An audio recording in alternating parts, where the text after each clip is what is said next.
Hello, and welcome back to Navigating the Periphery. My name is Deborah, and this is my son Philip. Hello. Funny, that never changes. We hope everyone is having a good day today.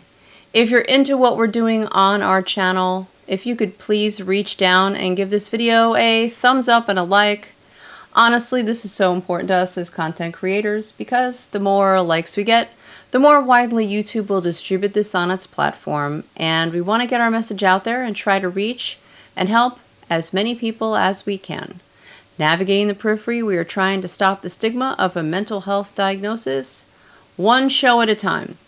If you know anyone who could benefit from watching this channel, please help spread the word. Remember, it's okay not to feel or be okay all the time. You are not alone. We're here. So, Philip, guess what I'm going to ask you? How am I doing today? Yes, how are you doing today? I'm doing great today, Mom. How are you doing? I am good, and looking forward to discussing today's topic. Me too. So today we're going to navigate the periphery of weight gain as a side effect of antipsychotic and antidepressant medications. I want to preface this episode by saying no matter what side effects you are having or experiencing from any prescribed medications that you may be taking, do not stop taking any medication without speaking to your doctors first. Agreed, Mom. And please refer to our disclaimer at the end of our video. This channel should never be a substitute for seeking medical care from a physician. That is never a good or safe idea. Today, I want to address something that is upsetting me and causes me a lot of anxiety and sometimes even depression.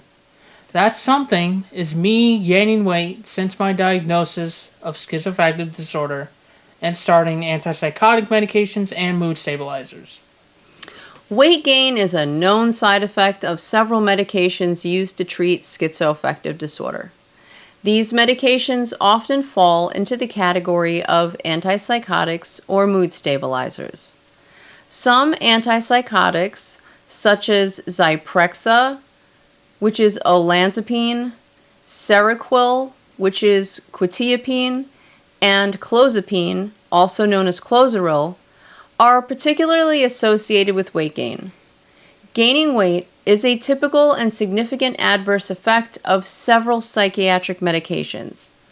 Gaining weight increases the patient's risk of dyslipidemia, which in simpler terms is the imbalance of lipids such as cholesterol, low-density lipoprotein cholesterol, or LDL, which is the bad kind of cholesterol, triglycerides, and high-density lipoprotein, which is the good kind of cholesterol. This condition can result from diet, tobacco exposure, or genetics, and can lead to cardiovascular disease with severe complications, cancer, hypertension, coronary artery disease, and type 2 diabetes. Gaining weight also increases the likelihood of non-compliance, relapse, and further hospitalizations. Because let's face it, no one wants to gain weight.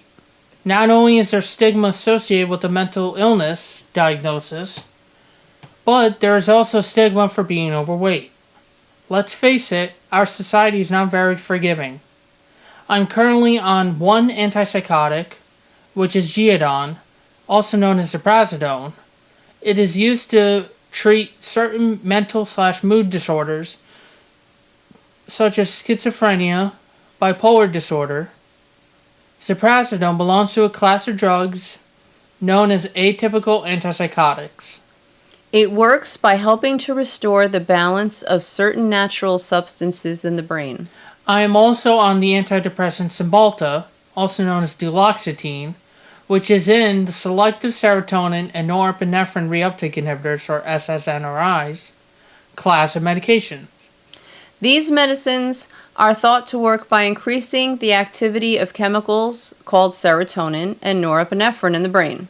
And I'm also on Abilify, also known as aripiprazole. This is another antipsychotic medication that helps treat several kinds of mental health conditions, including schizophrenia, bipolar 1 disorder, autism spectrum disorder, and Tourette's syndrome.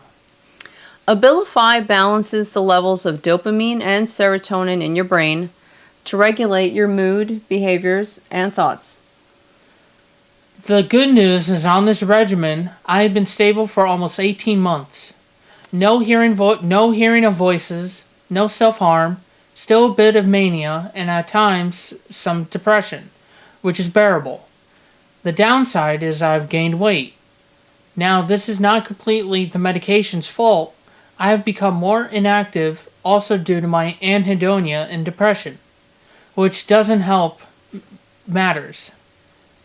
Now I want all of you guys out there to understand I would never not take my medications due to gaining weight. I know I will be on medication for my schizoaffective disorder for the rest of my life. I am not making this video out of my care for vanity, but because I'm concerned with weight gain affecting my overall health. And, well, maybe a bit of vanity. Now, out of these 3 medications Philip takes every day, apriprazole or Abilify and ziprasidone, also known as Geodon, have a lower risk for weight gain than other antipsychotics like clozapine or olanzapine. However, Abilify can cause an increased appetite. As mentioned above, one of the primary ways this psychiatric medication works is by altering neurotransmitter levels. Specifically, Abilify blocks dopamine receptors in the brain, which can cause an increased appetite, leading to overeating or cravings for unhealthy or junk food. I have to say, I do like my junk food. But I'm now trying to monitor what I eat and how much of it I eat. And I'm trying to eat healthier snacks. Baby steps. Yes, I do see that you are trying. Now, Cymbalta is more likely to cause weight loss than weight gain in the first 8 to 9 weeks of treatment. A modest weight gain may occur after 8 months of treatment. In general, weight loss is minimal and may be due to temporary nausea or loss of appetite. Now, last week, after a visit with my psychiatrist, I expressed my displeasure with my weight, and he has now lowered my Abilify.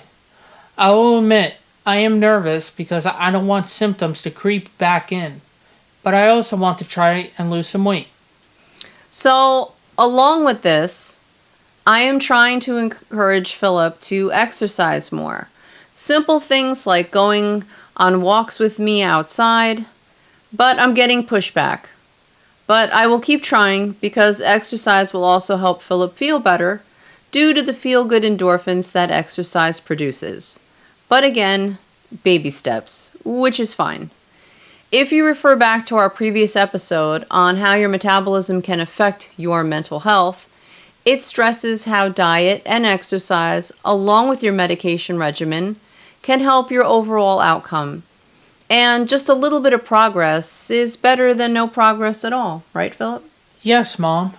Exactly a few months after starting my antipsychotic medications, I had to do research for a class in college regarding data on gaining weight on antipsychotic medications. It was called Risk of Weight Gain for Specific Antipsychotic Drugs, a meta-analysis. It was very interesting, and I will leave a link to the article in the description box below for you guys who want to read about it. The article and this episode also tie into a previous episode we did called Can Metabolism Affect Your Mental Health?, which is also below. If you haven't seen it, please check it out. It's essential for individuals taking medications for schizoaffective disorder to work closely with their healthcare provider to monitor any potential side effects, including weight gain. Healthcare providers can provide guidance on managing weight through lifestyle changes such as dietary adjustments and increased physical activity. In some cases, medication adjustments or switching to a different medication with a lower risk of weight gain may be considered if weight gain becomes problematic. However, it's crucial not to make any changes to medication without consulting your healthcare professional, as doing so could worsen symptoms or even lead to complications. Managing mental illness can be challenging. Believe me, I know the struggle is very real, but taking small steps can make a significant difference in improving well-being. Try to practice self-care activities that promote relaxation and well-being, such as meditation, deep breathing, exercises, mindfulness, or engaging in hobbies you enjoy. Good coping strategies are vital. Again, we did a previous episode on coping mechanisms and strategies. If you haven't seen it, check it out below. However, there is a glitch in the audio for that video, and we apologize. You may need to turn up your volume. Unfortunately, we cannot re-edit it because we got rid of the original raw footage, so apologies for that. Also, try to incorporate regular physical activity into your routine, even if it's just a short walk or some light stretching. Exercise can help improve mood, reduce stress, and increase energy levels. And I know it's difficult, but try to eat a balanced diet rich in fruits, vegetables, whole grains, lean proteins, and healthy fats. Avoid excessive consumption of processed foods, sugary snacks, and caffeine, which can negatively impact mood and energy levels. I know this is a killer for me. I find a lot of comfort in the foods I enjoy. They make me happy. I think everyone can relate to that on some level. Sometimes it's hard to turn away a snack that improves your mood. Definitely. That is completely understandable, Philip. And I'm sure our audience can relate to that. It's so important to acknowledge and celebrate your achievements, no matter how small they may seem. Recognize your progress and give yourself credit for the efforts that you're making towards improving your mental health. Remember, it's okay to take things one step at a time and be patient with yourself. Recovery is a journey, and every small step forward is a significant accomplishment. If you're struggling, don't hesitate to reach out for support from loved ones or mental health professionals. You are not alone, and there are resources out there that are available to help you on your path to wellness. Like I said earlier, I know the struggle is real. As far as weight gain, it can leave you feeling defeated. However, help is out there, and there are a lot of options. Starting a medication that has a risk of weight gain is fine, even if you're at a higher risk, like if you have extra body weight already and health problems related to it. The key is to stay close to your prescriber and monitor for side effects closely so you can do what is best for your mental health and physical health. I completely agree, Philip. And please remember, it's okay not to feel or be okay all the time. You are not alone. We are here. Thank you so much for watching this episode of Navigating the Periphery, where we are trying to stop the stigma of a mental health diagnosis, one show at a time. Yes, thank you so much, everyone. And until our next episode, take care and have a great day. Bye for now. Bye.